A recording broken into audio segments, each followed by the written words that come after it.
जन्मों जन्मों तक पिया का साथ मिल जाए, पिया का साथ मिल जाए। गौरी शंकर के तो जैसी जोड़ी बन जाए, हाँ ऐसी जोड़ी बन जाए। आप सभी को करवा चौथ की हार्दिक शुभकामनाएं। आप सभी पर भगवान भोलेनाथ और माता पार्वती माँ करवा का आशीर्वाद सदैव बना रहे।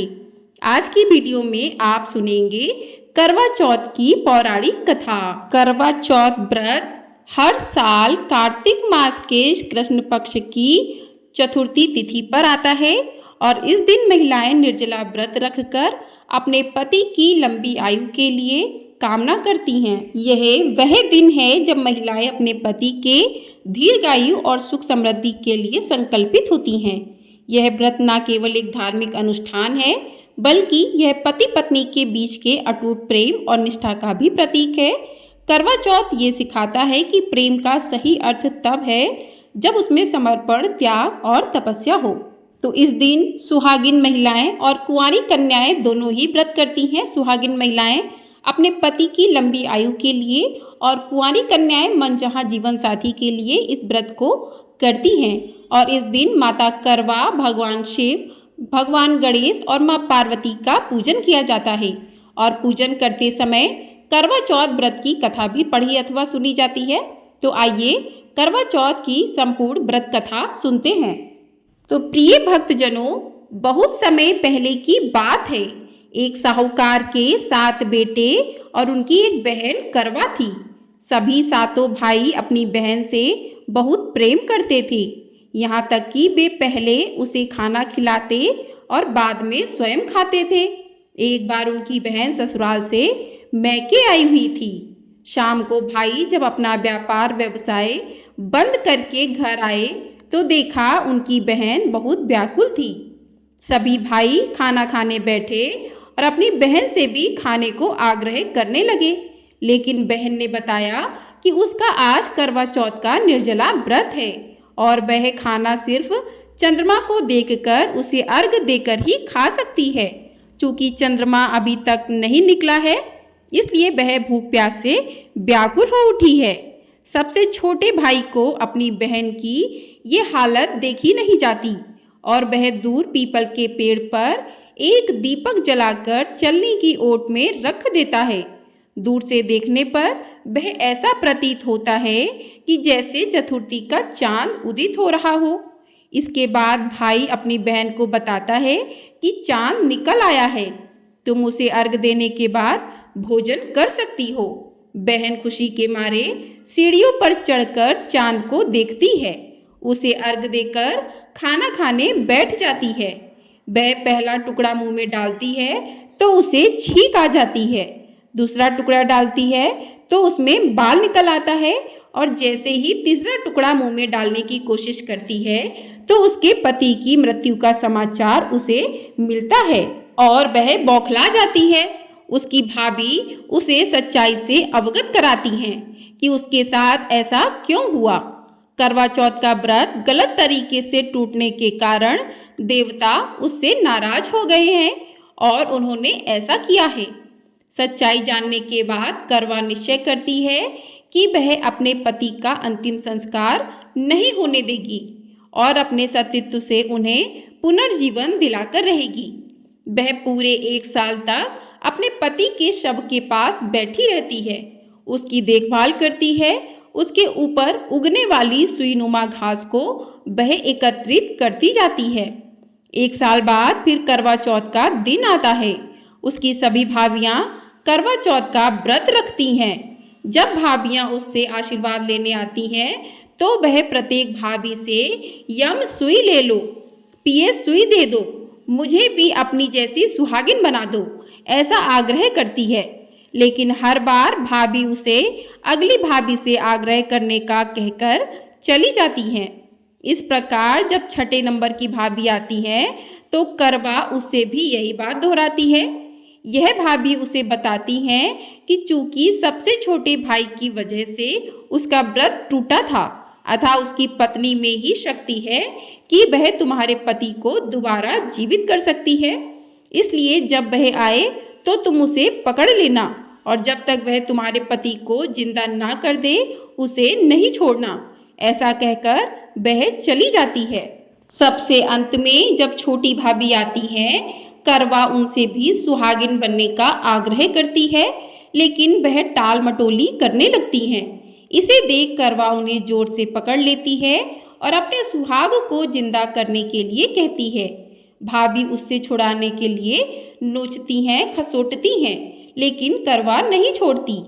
अंत में उसकी तपस्या को देखकर भाभी पसीज जाती हैं और अपनी छोटी अंगुली को चीरकर उसमें से अमृत उसके पति के मुंह में डाल देती हैं। करवा का पति तुरंत श्री गणेश कहता हुआ उठ बैठता है। इस प्रकार प्रभु कृपा से उसकी छोटी भाभी के माध्यम से करवा को अपना सुहाग वापस मिल जाता है। हे श्री गणेश, माँ गौरी, जिस प्रकार करवा को चिर सुहागन का वरदान आपसे मिला है, वैसा ही आपका व्रत करने वाली हर सुहागन को मिले। आइए अब सुनते हैं करवा चौथ की दूसरी पौराणिक कथा। करवा चौथ व्रत से जुड़ी कथा के अनुसार देवी करवा अपने पति के साथ तुंगभद्रा नदी के पास रहती थी। एक दिन उनके पति नदी में स्नान करने गए थे। स्नान के समय मगरमच्छ ने देवी करवा के पति का पैर पकड़ लिया और वह उन्हें नदी में खींचने लगा। मदद के लिए पति अपनी पत्नी करवा को पुकारने लगे।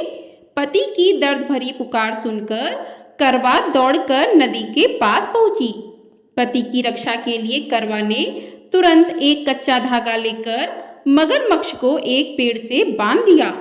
करवा के सतीत्व के कारण मगरमच्छ एक कच्चे धागे में ही इस तरह बंध गया था कि वह थोड़ा भी हिल नहीं पा रहा था।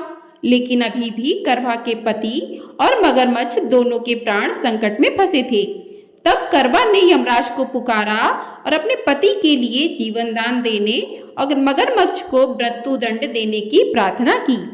करवा के कहने पर यमराज पधारे और उन्होंने कहा कि मैं ऐसा नहीं कर सकता, क्योंकि अभी मगरमच्छ की आयु शेष है और तुम्हारे पति की अब आयु पूरी हो चुकी है। इस बात पर करवा को क्रोध आ गया और वो बोली, यदि आपने ऐसा नहीं किया तो मैं आपको श्राप दूंगी। करवा के क्रोध को देखकर यमराज ने मगरमच्छ को यमलोक भेज दिया और करवा के पति को जीवन दान दिया। कहते हैं करवा चौथ के व्रत में सुहागिन महिलाएं करवा माता से प्रार्थना करती हैं कि हे करवा माता, जैसे आपने अपने पति को बचाया वैसे ही मेरे सुहाग की भी रक्षा करना। बोलिए करवा माता की जय, बोलिए गौरी माता की जय। तो इस प्रकार से कथा पूर्ण हुई। अब करते हैं करवा मैया की आरती। ओम जय करवा मैया, माता जय करवा मैया, जो व्रत करे तुम्हारा, जो व्रत करे तुम्हारा, पार करो नैया। ओम जय करवा मैया, सब जग की हो माता, तुम हो रुद्राणी, मैया तुम हो रुद्राणी।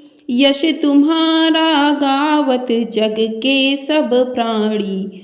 ओम जय करवा मैया, कार्तिक कृष्ण चतुर्थी, जो नारी व्रत करती, दीर्घायुपति होवे, दुख सारे हरती। ओम जय करवा मैया। होए सुहागिन नारी, सुख संपत्ति पावे, गणपति जी बड़े दयालु, विघ्न सभी नाशे। ओम जय करवा मैया, करवा मैया की आरती, व्रत कर जो गावे, व्रत हो जाता पूरन, सब विधि सुख पावे। ओम जय करवा मैया। बोलिए जय करवा मैया की जय। बोलिए भगवान गणेश की जय। बोलिए माँ पार्वती की जय। बोलिए भगवान भोलेनाथ की जय। तो इस प्रकार से करवा माता की आरती पूर्ण होती है। आप भगवान गणेश की भी आरती पहले करें और आप भगवान भोलेनाथ की भी आरती कर सकते हैं। तो इस प्रकार से आरती करके क्षमा प्रार्थना करें कि आपसे पूजा में जो भी भूल चूक हो गई है उसे करवा मैया क्षमा करें। और जिस प्रकार से आपने अपने सुहाग की रक्षा की उसी प्रकार से हमारे सुहाग की भी रक्षा करना, इस प्रकार से कामना से प्रार्थना करें। और भगवान उसके बाद चंद्रमा को अर्घ देकर व्रत का पारण करना चाहिए। तो इस प्रकार से करवा चौथ की पावन व्रत कथा साथ ही आरती पूर्ण होती है। आपको वीडियो पसंद आई हो, वीडियो को लाइक शेयर, चैनल को सब्सक्राइब कर दीजिएगा। आपको हमारे चैनल पर कार्तिक मास के महात्म्य की कथाएं भी सुनाई जा रही हैं। यदि आप उन कथाओं को सुनना चाहते हैं तो चैनल को सब्सक्राइब कर लीजिएगा ताकि आपको समय पर कथाएं प्राप्त हो सके। और ढेर सारा अपना प्यार अवश्य दीजिएगा। आपको हमारे चैनल पर हर प्रकार की कथाएं सुनाई जाती हैं। चौथ माता की कथा भी सुनने को मिलेगी। तो चैनल को सब्सक्राइब करके ढेर सारा अपना प्यार अवश्य दीजिएगा।